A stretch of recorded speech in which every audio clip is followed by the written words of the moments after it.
आइए आज आप लोगों की सेवा में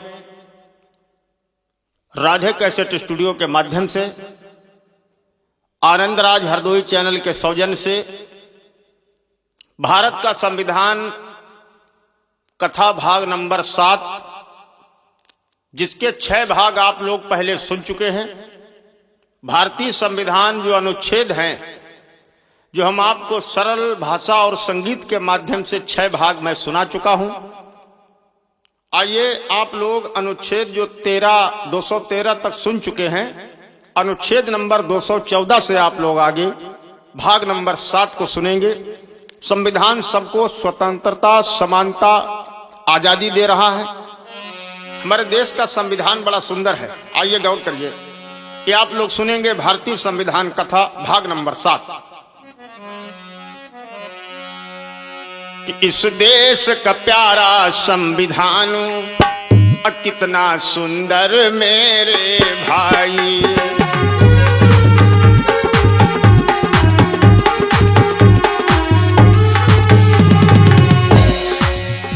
इस देश का प्यारा संविधान कितना सुंदर मेरे भाई। राधे कैसेट के माध्यम से संविधान की महिमा है गाई।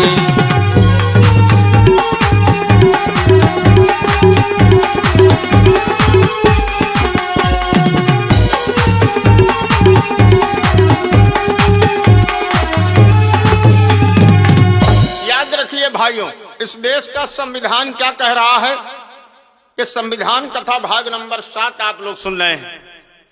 संविधान का अनुच्छेद 214 क्या कहता है कि हर राज्य में न्याय हेतु एक उच्च न्यायालय होगा और जिसमें जनता की खातिर न्याय का द्वार खुला होगा।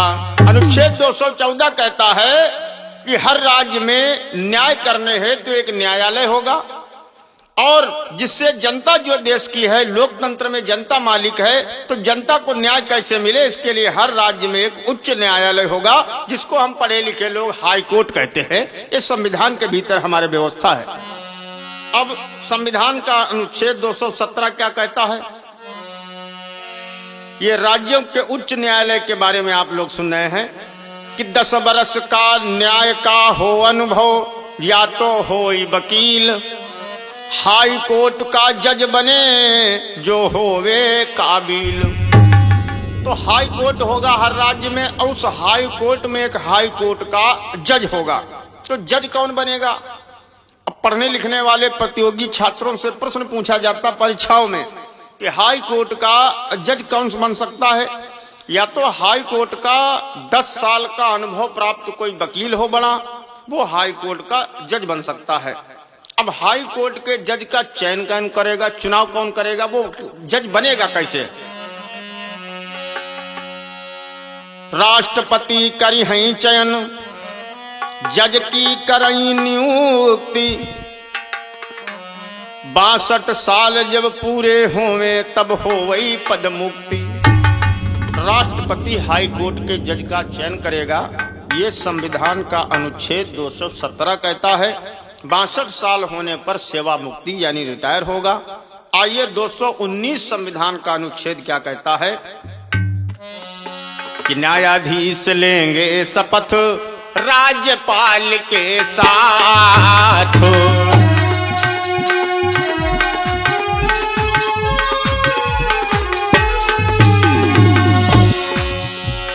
सब लोगों को देंगे न्याय बिना किए पक्षपात।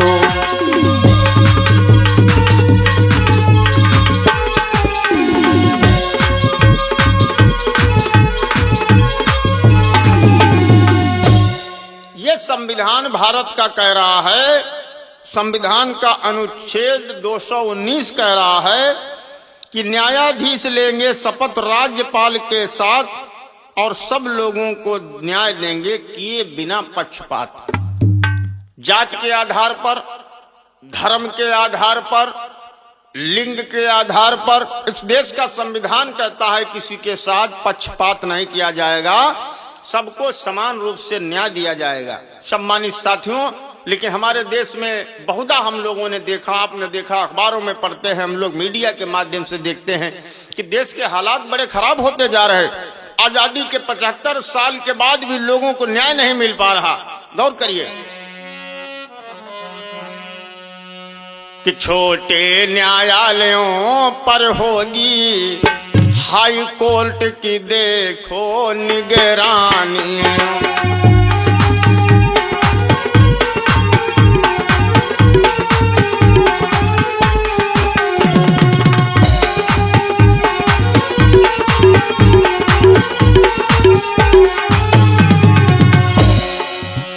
नियम पूर्वक कार्य करें ये सभी, कोई न करेगा मनमानी।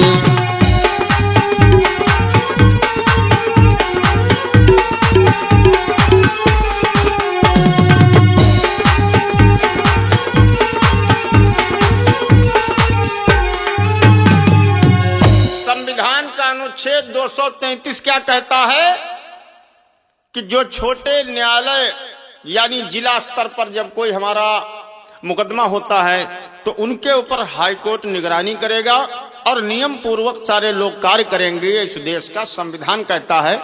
इसलिए मैं पूर्व के भागों में कह चुका हूं कि इस देश के संविधान के मुताबिक अगर इस देश को चलाया जाए तो यह देश पुनः सोने की चिड़िया बन सकता है। गौर करिए भाइयों।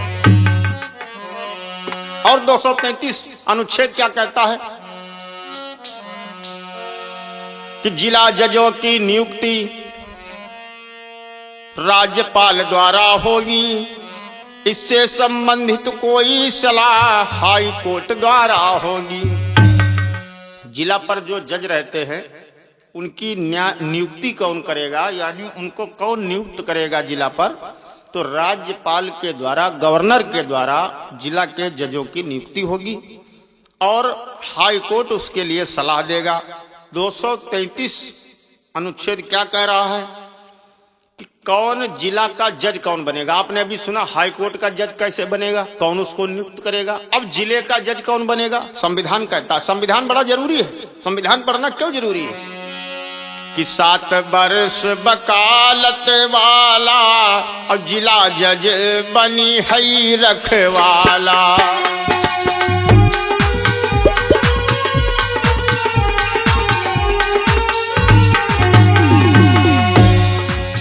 जिले का जज कौन बनेगा, इस देश का संविधान कहता, भारतीय संविधान कहता है क्या, 7 वर्ष वकालत वाला जिला जज बनी है रखवाला।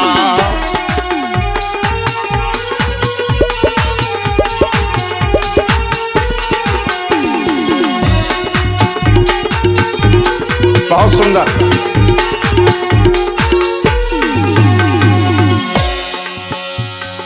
अन्य न्याय पद के जो हेतु लोक सेवा आयोग है सेतु।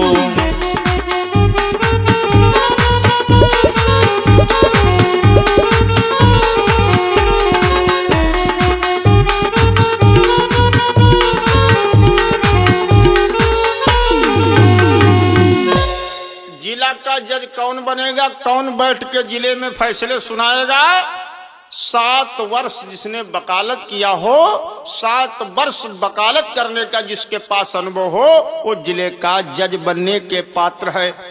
अगर 7 वर्ष वकालत नहीं किया है, अनुभव नहीं है, और वो चाहे कि हम जो है एडवोकेट हैं, वकील हैं, तो हम जज बन जाएंगे जिले के, ऐसा नहीं हो सकता। संविधान में नियम है, प्रावधान है, जिसको आपको पालन करना पड़ेगा। यह अनुच्छेद 233 कहता है। ये भारतीय संविधान को हम आपको सुना रहा हूं। अब संघ के राज्य क्षेत्र, अनुच्छेद 239 संविधान क्या कहता है। संघ राज्य क्षेत्रों के लिए प्रशासक होंगे जिम्मेदार, चाहे हो दमन दीव या अंडमान और निकोबार। संघ के राज्य क्षेत्रों के लिए प्रशासक जिम्मेदार होंगे जो दमन दीव, अंडमान और निकोबार हैं, उनके लिए। 239 का संविधान अनुच्छेद 239 का खंड का क्या कहता है?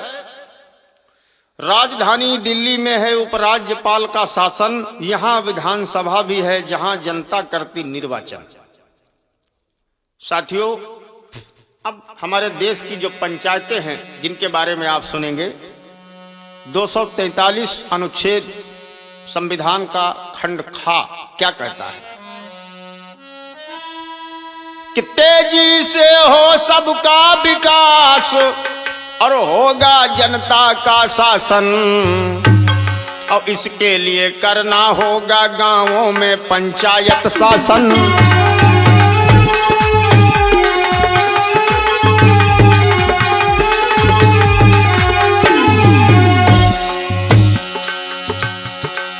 इसके लिए करना होगा गांवों में पंचायत शासन।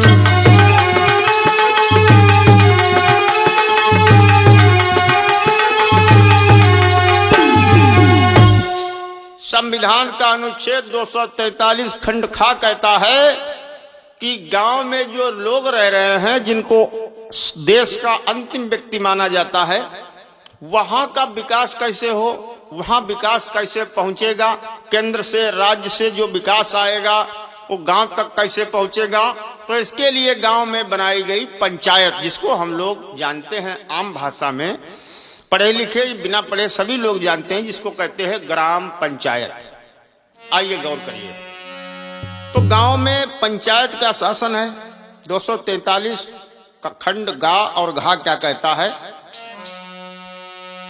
ग्राम सभा में हो पंचायत हो और हो जिला परिषद, अनुसूचित जाति जनजाति हेतु होंगे आरक्षित देखो पद। हम लोग, जैसे मैं बता रहा हूं कि हम लोग एससी में आते हैं, अनुसूचित जाति में आते हैं, तो अनुसूचित जाति जनजाति के लोगों को आरक्षित पद, जिसको कहते हैं सुरक्षित सीट यानी रिजर्व सीट, और गांव देहात में लोग आज भी जिसको जानते हैं, कहते हैं अब की आएगी हरिजन सीट। तो ये आरक्षित सीट की व्यवस्था जो संविधान के भीतर है कि ये हजारों वर्ष से दबे हुए लोग रहे हैं, अधिकार वंचित लोग रहे हैं, तो इनको बढ़ने के लिए आरक्षण की व्यवस्था दी गई है, जिसके तहत आरक्षित सीटें आज भी है। संविधान का अनुच्छेद 243 क्या कहता है कि महिलाएं भी समाज की हैं महत्वपूर्ण इकाई, उनके लिए आरक्षित हो अध्यक्ष पद 1/3। अध्यक्ष के जो पद हैं वो महिलाओं के लिए 1/3 आरक्षित रहेंगे। ये भारत का संविधान कहता है, जिसको मैं लगातार बताता हूं कि हमारे समाज की जो अनुसूचित जाति की जनजाति की महिलाएं हैं, उनको इस देश के संविधान ने बड़ा आगे बढ़ाने का काम किया है, और संविधान के द्वारा आज देश की महिलाएं हर वर्ग, हर विभाग, हर क्षेत्र में उन्नति के द्वार पर पहुंची हैं। इस देश के संविधान का चमत्कार है, इस देश के संविधान के द्वारा बढ़ी है। 243 खंड छा क्या कहता है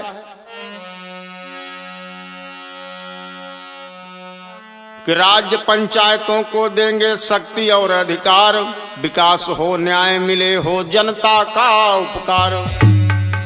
राज्य जो है, उत्तर प्रदेश में जो पंचायतें हैं, बिहार में जो पंचायतें हैं, अन्य प्रदेशों में जो पंचायतें हैं, उनको राज्य जो है पंचायतों को शक्ति और अधिकार देगा, जिससे पंचायत के लोगों का विकास हो, माने गांव में रहने वाले अंतिम व्यक्ति का विकास हो। इस देश के संविधान की सोच है, ये संविधान निर्माता की सोच थी।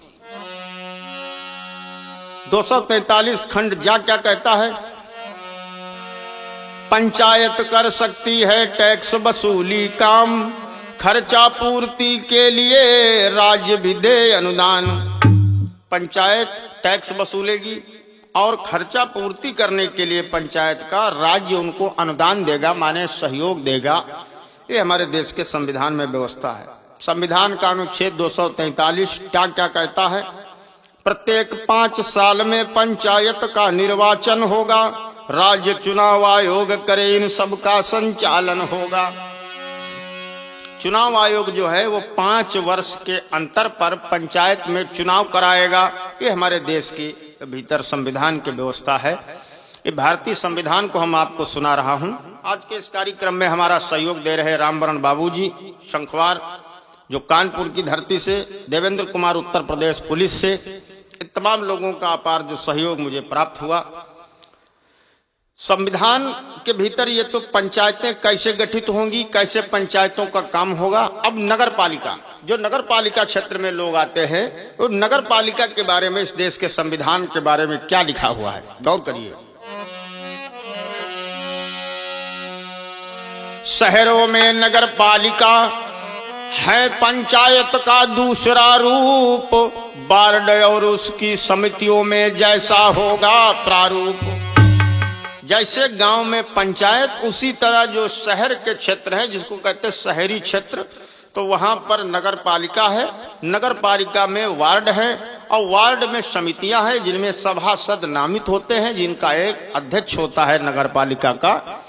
तो इस तरीके से वहां पर नगर पालिका शहरों में काम करेगी, गांव में पंचायत काम करेगी। ये हमारे देश का संविधान 243 कहता है। था, दा और धा खंड जो है इस संविधान का अनुच्छेद 243 का कहता है। 243 का खंड ना और भा क्या कहता है, आइए गौर करिए। तो नगर पालिका में भी आरक्षण होगा।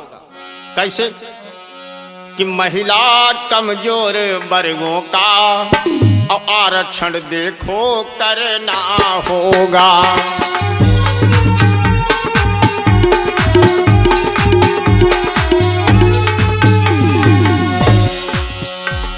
महिला कमजोर वर्गों का आरक्षण ये करना होगा।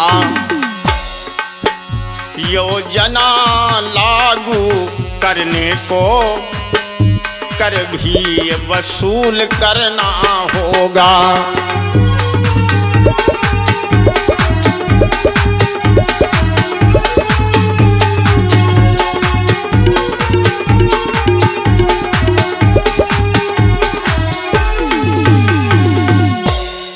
जो महिलाएं हैं और जो कमजोर वर्ग हैं उनको आरक्षण देना होगा। योजना लागू करने के लिए कर यानी टैक्स भी लेना पड़ेगा। जैसे जानते हैं लोग, नगर पालिका के अंतर्गत गांव में हमने मकान बना लिया, कोई टैक्स नहीं पड़ता, कोई कर नहीं देना पड़ता। चाहे एक मकान बनाइए, 2 जगह बना लीजिए, जमीन का जो है ले लिया, 3 जगह मकान बना लीजिए गाँव, आपको कोई टैक्स नहीं देना है, सरकार को आपको कोई कर नहीं देना है। लेकिन नगर पालिका में जब आप मकान बनाते हैं तो आपको वहां पर हाउस टैक्स देना पड़ता है। घर आपका है, बनाया आपने है, लेकिन रहने के लिए आपको घर का टैक्स देना पड़ेगा सरकार को, जिसके द्वारा नगर पालिका का विकास होता है, यानी नगर का विकास होगा। ये हमारे देश का संविधान कहता है।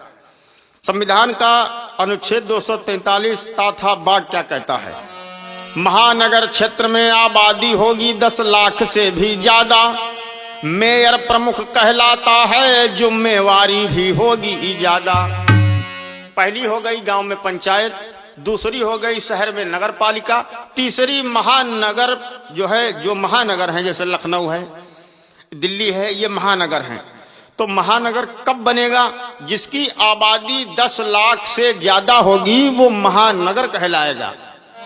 और वहां का जो प्रमुख है, जैसे गांव में पंचायत में होता है प्रमुख प्रधान, उसी तरह नगर पालिका में होता है नगर पालिका का अध्यक्ष, उसी तरह महानगर में जो चुना जाएगा उसको क्या कहते हैं, मेयर कहते हैं। आइए गौर करिए। सहकारी समितियां, संविधान का भाग क्या कहता है, 243, लोग बना सकते हैं अपनी एक सहकारी समिति, बोर्ड करेगा संचालन, बेहतर होगी आर्थिक स्थिति। इस तरह से आप लोग इस भारतीय संविधान कथा भाग नंबर 7 को सुन रहे हैं। अनुसूचित जाति जनजाति के क्षेत्र जो हैं उनका कैसे विकास होगा, इन जातियों का, इन वर्गों का उत्थान कैसे होगा, संविधान का अनुच्छेद 244 क्या कहता है, आइए गौर करिए। एससी एसटी का विकास कैसे होगा, एसटी लोगों के विकास का है विशेष प्राविधान, अनुसूचित क्षेत्रों का भी करना होगा ध्यान। एसटी यानी शेड्यूल्ड ट्राइब, जिसको हम लोग कहते हैं जनजाति, जनजाति के विकास का है विशेष प्राविधान, अनुसूचित क्षेत्रों का भी करना होगा ध्यान। कि इस देश का संविधान कहता है जो राज्य की सरकारें हैं, केंद्र की सरकारें हैं, जो नगर पालिका है, पंचायत है, इन सबको एसटी के लोगों का, एससी के लोगों का ध्यान देना होगा। इनकी भलाई के लिए विशेष योजनाएं भारत की सरकार के द्वारा चलाई जाएंगी। 244 अनुच्छेद 5वीं अनुसूची क्या कहती है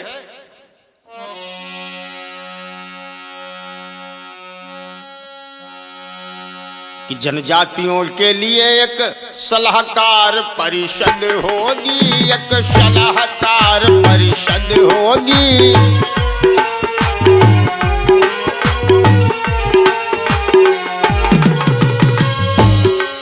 जिससे उनके प्रशासन की और नीति वहां निर्गत होगी।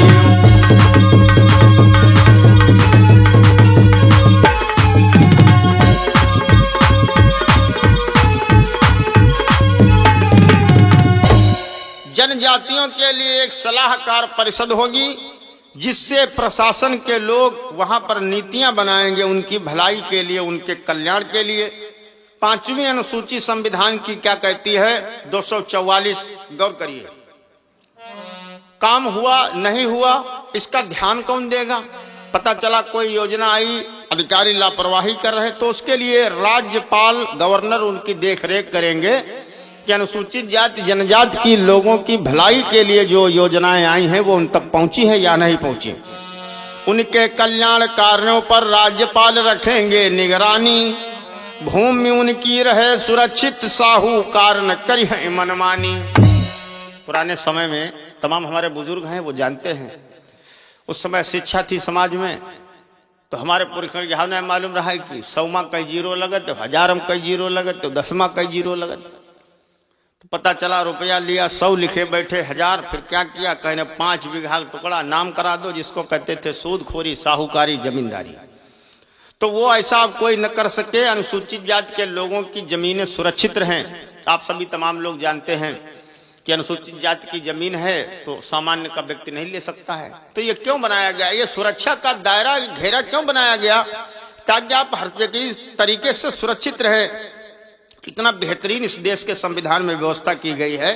तो 5वीं अनुसूची क्या कहती है इस संविधान की 244 अनुच्छेद आप सुन रहे हैं संविधान का।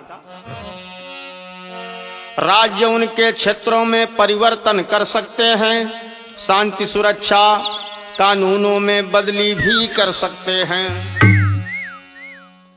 244 संविधान का अनुच्छेद 6ठी अनुसूची।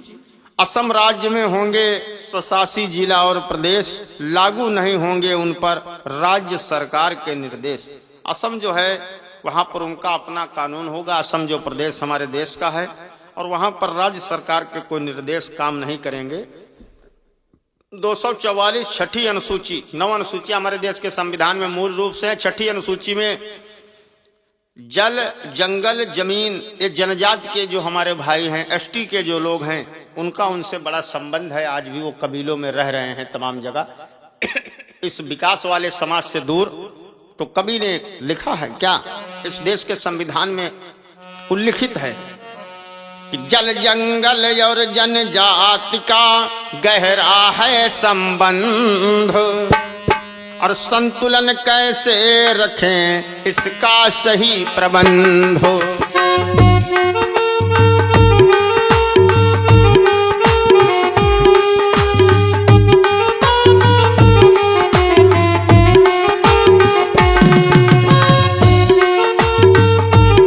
क्या बात।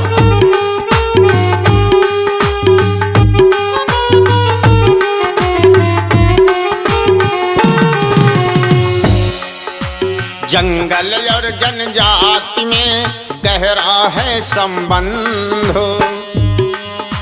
संतुलन कैसे रखें इसका सही प्रबंध हो।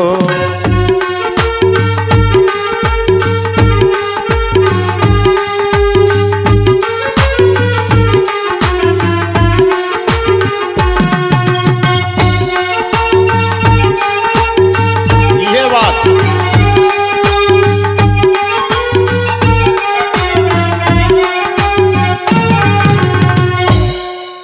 जंगल और जनजाति, इनका बहुत बड़ा गहरा संबंध है। इनके बीच में संतुलन कैसे रखा जाए, इसका सही प्रबंध करने की जिम्मेदारी सरकार की है, प्रशासन की है। जैसा अभी तमाम आप लोगों ने सुना कि आदिवासियों के घर उजाड़े गए, तमाम जंगल काटे गए, तो इस तरीके से ये संविधान का उल्लंघन है। सम्मानित साथियों, जितना लोग संविधान को पढ़ेंगे, लिखेंगे, जानेंगे, उतना इस देश के लोग जागरूक बनेंगे। इसलिए भारतीय संविधान के अनुच्छेदों को लगातार हम संगीत के माध्यम से आप तक पहुंचाने का प्रयत्न और प्रयास निरंतर कर रहा हूं। ये संविधान जन जन तक पहुंचे, घर घर तक पहुंचे, ये मेरी मंशा है। जो हमारे समाज के लोग ज़्यादा पढ़े लिखे नहीं हैं या जो पढ़े लिखे हैं वो भी संविधान की कठिन भाषा को नहीं जान पाते हैं, तो वो लोग भी संविधान के बारे में जाने कि संविधान इस देश का क्या कहता है, जिसके बारे में हम लगातार आपको बताने की कोशिश कर रहा हूं, जिसको आप लोग सुन रहे हैं लगातार। इस संविधान हमारे द्वारा इस 7वां भाग आप लोग सुन रहे हैं। आगे भी जैसे आप लोगों के कमेंट आएंगे, विचार आएंगे, हम लगातार सारे संविधान के अनुच्छेद आपके बीच में लेकर के आऊंगा। संघ और राज्यों के बीच में संबंध, संघ यानी हमारे देश का संघ भारत और राज्य हमारे देश के जो हैं, उनके बीच में कैसा संबंध होना चाहिए, इसके बारे में हमारे देश के संविधान में क्या लिखा हुआ है, जिसको आप लोग सुन रहे हैं संविधान के भाग नंबर 7 में। आइए गौर करिए। आज इस रिकॉर्डिंग में उपस्थित हमारे आदरणीय संतोष भार्गव भैया कि संसद पूरे भारत में अब ऐसा कानून बना सकती, अब विधानसभा केवल राज्य में ऐसा केवल कर सकती।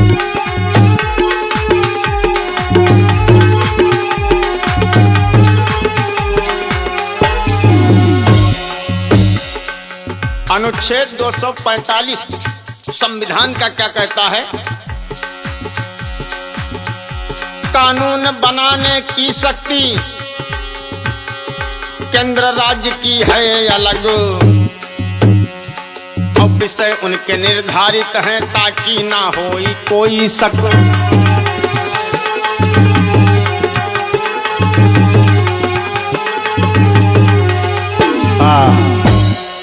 संसद पूरे भारत में ऐसा कानून बना सकती है जिसको विधानसभा केवल राज्य में, विधानसभा राज्य का कानून बना सकती है, और संसद पूरे देश के लिए कानून बना सकती है। इस देश के पार्लियामेंट में इतनी बड़ी शक्ति इस देश के संविधान ने दिया है कि वो कोई भी कानून पारित कर सकती है, पूरे देश में चला जाएगा, पूरे देश में लागू होगा, पूरे देश के लोगों को उसको फॉलो करना पड़ेगा, मानना पड़ेगा। ये ताकत इस देश का संविधान पार्लियामेंट को, माने संसद को देता है, जबकि ये ताकत विधानसभा को इस देश का जो है संसद वो नहीं देता है, असेंबली को इसकी ताकत नहीं देता है। कानून बनाने की शक्ति केंद्र राज्य की है अलग, विषय उनके निर्धारित हैं ताकि हो कोई शक। तो कानून बनाएगा केंद्र सरकार और वो पूरे देश में जाएगा। 7वीं अनुसूची अनुच्छेद 246 इस देश के संविधान का क्या कहता है? संघ सूची में लिखे हैं संसद के अधिकार, जैसे रक्षा, रेल, विदेश सेवा, दूर संचार। ये संसद के अधिकार जो हैं। राज्य सूची में वर्णित हैं विधानसभा के अधिकार, जैसे पुलिस, स्वास्थ्य, कृषि, वन, विद्युत, कारागार। तो जैसे कोई आपसे पूछता है कि संसद के अधिकार क्या हैं या संसद के तहत कौन कौन विभाग हैं, तो जैसे रक्षा विभाग है, रेल विभाग है, विदेश विभाग है, सेना विभाग है, दूर संचार विभाग है, ये सब संसद के अधीन है, यानी केंद्र के अधीन है। और राज्य के अधीन पुलिस है, स्वास्थ्य है, कृषि है, वन है, विद्युत है, कारागार है, ये सारा राज्य सरकार के अधीन है। इस तरीके से जब हम संविधान को पढ़ते हैं तो हमें पता चलता है कि कौन चीज किसके अधिकार क्षेत्र में आती है। हमें पता ही नहीं है कौन क्या है और कौन क्या हमें बता रहा है। 246 7वीं अनुसूची क्या कहती है इस देश के संविधान की? कुछ विषय ऐसे हैं जिन पर दोनों का अधिकार इनमें है, शिक्षा, सजा, न्याय, वन्य व्यापार। तो जैसा अभी बताया कि दोनों के अलग अलग अधिकार हैं, दोनों के अलग अलग विभाग हैं, लेकिन कुछ विभाग ऐसे हैं जिन पर दोनों का अधिकार है, वो हैं शिक्षा, रक्षा और न्याय, वन और व्यापार। अनुच्छेद 247, 248, 249, 250, 254 इस देश के संविधान का क्या कहता है कि फिर भी संसद है बड़ी, श्रेष्ठ है अधिकार। यद्यपि राज्य सरकार को तमाम अधिकार दिए गए हैं जो संसद के पास हैं, वो भी राज्य की सरकार को हैं, लेकिन फिर भी संसद है बड़ी, श्रेष्ठ है अधिकार। और देश के हित कानून बने, करे विदेशी करार।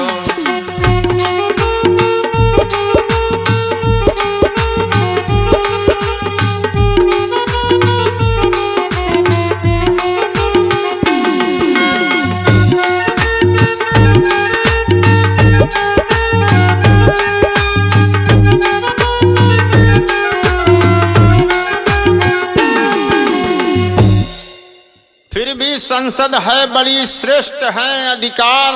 देश के हित कानून बने, करे विदेशी करार। संसद के कानून जो हैं वो बड़े हैं, देश के हित में कानून बने, ऐसा विचार करना चाहिए। संविधान का अनुच्छेद 256 कहता है, कानूनों का अनुपालन निश्चित करे राज्य सरकार, वरना निर्देशित भी कर सकती है भारत सरकार।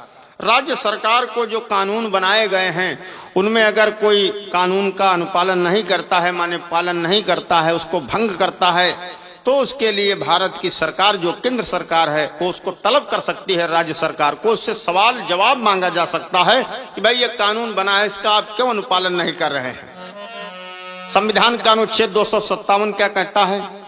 केंद्र राज्य सरकारों को दे सकता आदेश, देश हित के कामों में मुश्किल आती पेश। केंद्र सरकार राज्य सरकार को आदेश दे सकता है अगर कोई काम करने में समस्या आ रही है, तो कोई समस्या है जिसको निपटाने के लिए राज्य सरकार की मदद ले सकती है केंद्र की सरकार। 262 इस देश का संविधान का अनुच्छेद कहता है, दो राज्यों में विवाद हो या नदी जल का बंटवारा, केंद्र कानून बनाकर कर सकता है निपटारा। जैसे आप लोगों ने सुना होगा पुराने समय में, राजाओं के समय में तमाम तरीके के विवाद हुआ करते थे। उसी समय संविधान देश का कहता है कि दो राज्यों के बीच में अगर कोई विवाद हो जाता है या किसी नदी के पानी के बंटवारे का विवाद हो, जिस पर केंद्र सरकार कानून बना करके उसका निपटारा कर सकती है, इसका अधिकार, इसका वर्णन संविधान के अनुच्छेद 262 में है। इस तरह से राज्यों के झगड़ों को सब मिलजुल के सुलझाएं, जांचें एवं सुझाव हेतु परिषद एक बनाएं। राज्य में जो झगड़े हो रहे हैं सब लोग मिलजुल कर निपटा लें, और अगर उससे नहीं निपट पा रहे हैं तो जांच कमेटी सुझाव बिठाकर और परिषद गठित करके उसकी न्यायिक जांच होगी। इस संविधान के अनुच्छेद 263 में वर्णित है, लिखा हुआ है। इस तरह अपने भाग 6 में संविधान के अनुच्छेद 263 को सुना। 266 अनुच्छेद को वित्त संपत्ति संविदाएं और विवाद, इसको आप लोग भाग नंबर 8 में संविधान के सुनेंगे। सभी लोगों को बहुत बहुत साधुवाद। इस संविधान की जानकारी अगर आपको अच्छी लगी हो तो वीडियो को आप लाइक कर दीजिए, कमेंट में अपने विचार दीजिए, अग्रिम भाग की प्रतीक्षा करें। आप सभी को सादर धन्यवाद, आभार।